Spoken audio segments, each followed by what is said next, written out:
When I got sick, my husband walked out of our home without saying goodbye. I watched him pack his bags while I could barely stand, my body shaking from the chemo and fear. He said he couldn't handle watching me fade away. And then he was gone. 10 years later, I was healthy again, rebuilding my life one quiet morning at a time, when the phone rang. It was a doctor. He told me that my ex-husband, Mark, was dying, and that my kidney was the only match. Before I continue, make sure you're subscribed and tell me where you're watching this story from. My name is Victoria, and I live in a small town in North Carolina called Maple Creek. It's a quiet place where people still wave from their porches and the church bells echo on Sunday mornings. I moved back here after my divorce, trying to find something like peace, or maybe just the version of myself I'd lost. Back then, I used to believe love could survive anything. Mark and I were married for 23 years. We raised 2 kids, built a small business, and planned to retire by the ocean someday. I thought we were unbreakable, but illness has a way of showing you who people really are. I was 47 when I got my diagnosis.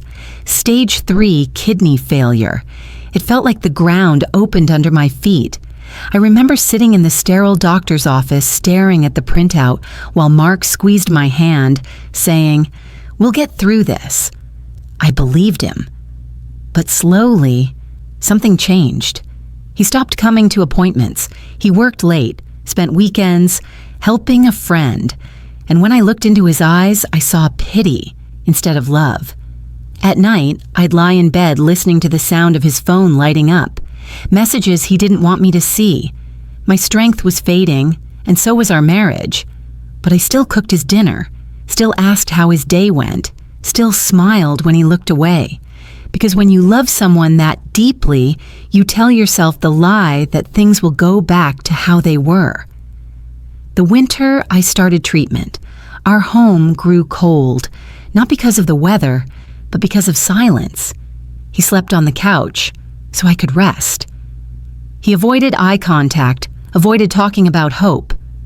I didn't know it yet, but he had already decided that my story wasn't part of his future, and that decision would change both of our lives forever.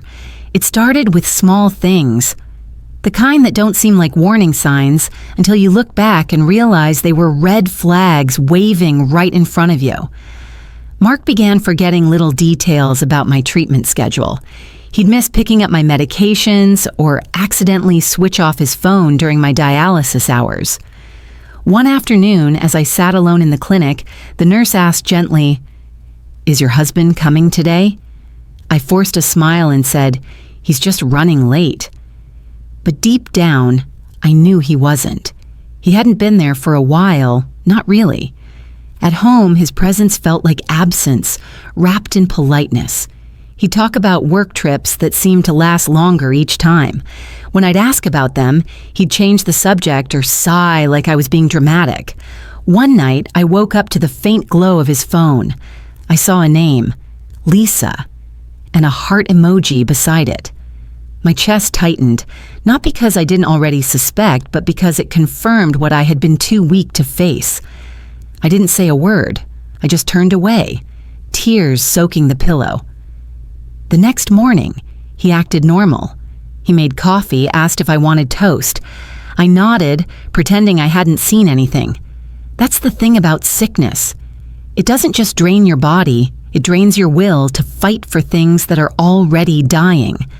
As weeks passed, he grew colder, detached. The man who once held me through storms now avoided brushing against me in the hallway.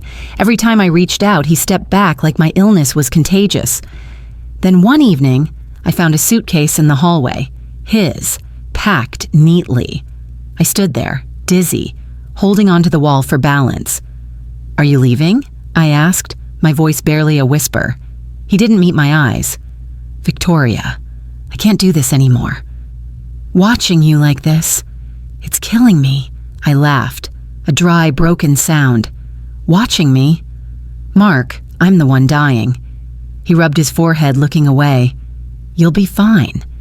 You've got your doctors, your treatments. "You're strong." And then just like that, he walked out. No goodbye, no hug, no second glance.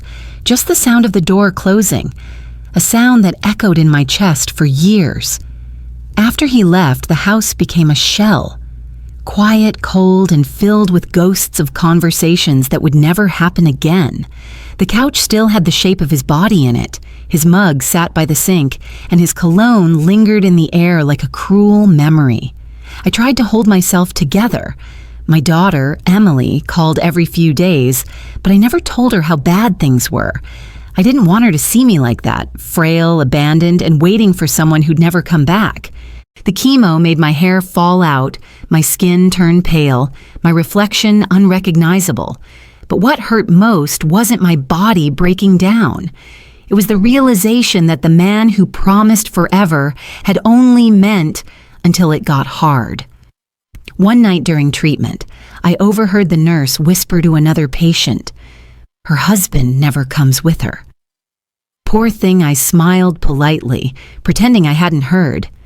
But when I got home that night, I sat on the floor and cried until I couldn't breathe. It was in that silence, that emptiness, that I made a decision. I wouldn't wait for anyone to save me anymore. If I was going to survive, it would be because I chose to. Months passed. Against all odds, the treatment began to work. My body responded, my strength slowly returned, and so did my will to live. I got a job at a local bookstore, started volunteering at the church kitchen, and learned to laugh again, quietly, carefully, like someone who had rebuilt herself from ashes. For years, I didn't see or hear from Mark. I didn't even know where he lived. I had forgiven him in my own silent way, not for his sake, but for mine. Because carrying hatred felt heavier than carrying my illness ever did. Then one morning, 10 years later, I got a call. It was a hospital in Raleigh. The doctor spoke softly. "Mrs. Evans, I'm calling about Mark Evans.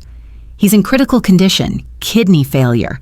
You're listed as a potential donor from years ago, and after testing, we found that you're the only match." I froze. The world around me blurred, the words echoing over and over. The man who left me when I was dying now needed my kidney to live, and for the first time in a decade, I didn't know whether to laugh or cry. That night, I couldn't sleep. The words from the doctor kept replaying in my head. "You're the only match." I stared at the ceiling, my heart torn between the past and the person I had become. Part of me wanted to hang up that memory forever, to turn my back like he once did. But another part, the part that had survived pain, loneliness, and loss, whispered something different.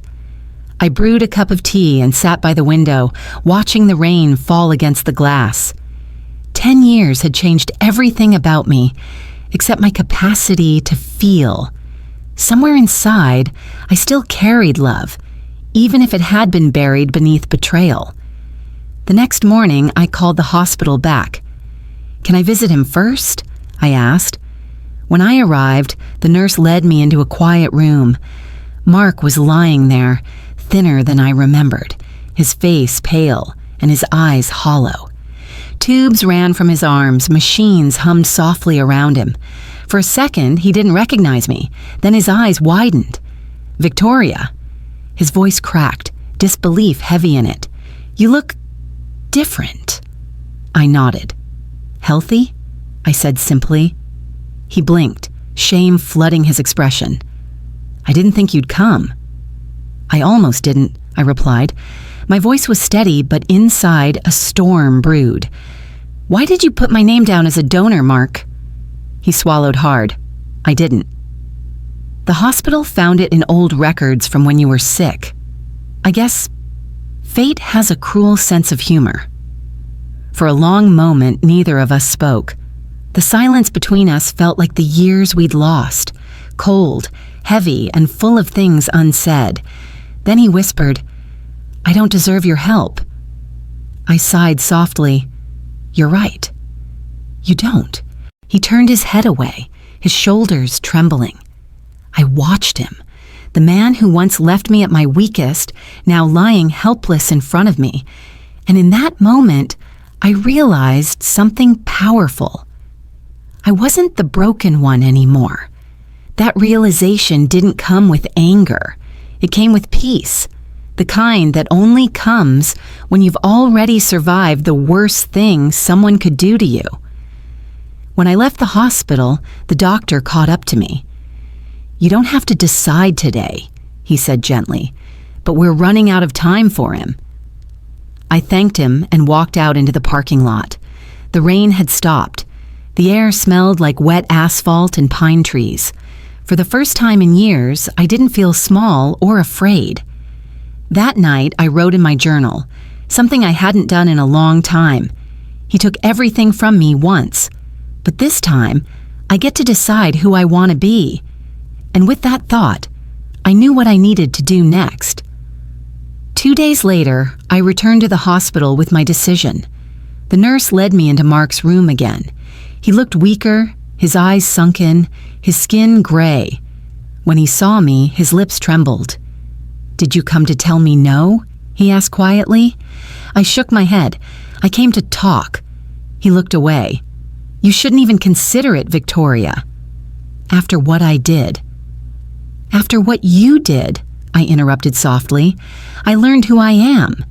He blinked, confused. "You left me when I was dying," I said, my voice calm but cutting. "You walked away and never looked back. And now life has brought you here, to this bed, needing the one person you abandoned." He tried to speak, but his throat closed around the words. I continued, "I thought I'd hate you forever, Mark. But hate is heavy. I carried it for years, and it nearly killed me more than my illness ever did. So I let it go. And now you're asking me for something much bigger than forgiveness." He looked at me, tears pooling in his eyes.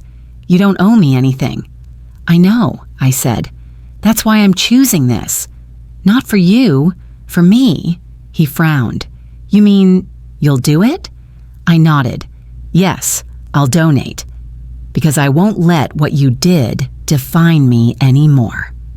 He broke down then, silent tears rolling down his face. "I'm sorry, Victoria."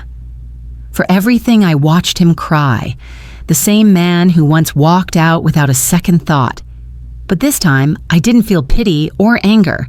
I just felt free. Before leaving, I leaned closer and whispered, "You taught me what love isn't. And for that, I'll always be grateful." As I walked out, my heart felt light. For the first time in a long time, I wasn't the woman who had been left. I was the woman who had lived. The surgery was scheduled for the following week. I won't lie, I was scared. The thought of lying on an operating table again, giving up a piece of myself for the man who'd already taken so much, made my hands tremble. But deep inside, I knew this wasn't about him anymore. It was about closing a chapter that had haunted me for a decade. The morning of the operation, the sky was soft gray, and rain tapped against the hospital window like a quiet rhythm. As they wheeled me into the pre-op room, I closed my eyes and whispered, "This time, I choose the pain." Because pain chosen for peace is different from pain forced by betrayal. When I woke up, everything was hazy. The smell of antiseptic, the hum of machines, and the soft voice of a nurse telling me it was over. The transplant had gone well, Mark was stable, and I was free. Days later, when I could walk again, the doctor came in smiling. "Both of you are recovering beautifully," he said. I thanked him, but in my heart I knew my healing had started long before the surgery, the moment I chose compassion over bitterness. Mark asked to see me before I was discharged. I agreed, though I wasn't sure what I'd say. When I entered his room, he looked stronger. Fragile still, but alive. He smiled weakly. "Victoria," he whispered, "I don't have words." "You saved my life," I nodded. "I didn't do it for you, Mark. I did it because carrying hate was killing me." He nodded, eyes glistening. I'll never forget what you did. I gave a small smile. Don't remember what I did. Remember what you didn't. He looked down, silent. There was nothing left to say. A week later, I was discharged. I walked out of that hospital into a bright North Carolina morning. The sun was warm, the air smelled like wet grass and new beginnings. I stood there for a long time, breathing it all in. For the first time in years, I felt light. Not because I'd saved someone's life, but because I'd finally reclaimed mine. I moved forward with quiet grace. I started teaching at the local community center, mentoring women who'd been through abandonment and illness. I told them what I'd learned, that strength isn't loud and forgiveness isn't weakness, because true strength is being able to look at the person who broke you and still choose peace. Sometimes I think about Mark, not with anger, not even with sadness, just a quiet sense of closure. He got a second chance at life, and so did I. But the difference is, I learned to live mine with gratitude while he's still learning what love truly means. There's a saying I hold close. The heart that forgives is the one that truly heals. And now I understand it. Forgiving him didn't mean forgetting what he did. It meant freeing myself from it. When I look at my scar, I don't see loss anymore. I see proof that I gave life, not because he deserved it, but because I did. Because choosing kindness, even for those who hurt us, is the loudest way to say, you didn't win. To anyone listening who's been broken, abandoned, or betrayed, please remember this. Pain doesn't define you. What you do with it does. If you listen till the end, type number 1 in the comments. Don't forget to like this video and subscribe for more true stories of strength and forgiveness. With love, Victoria.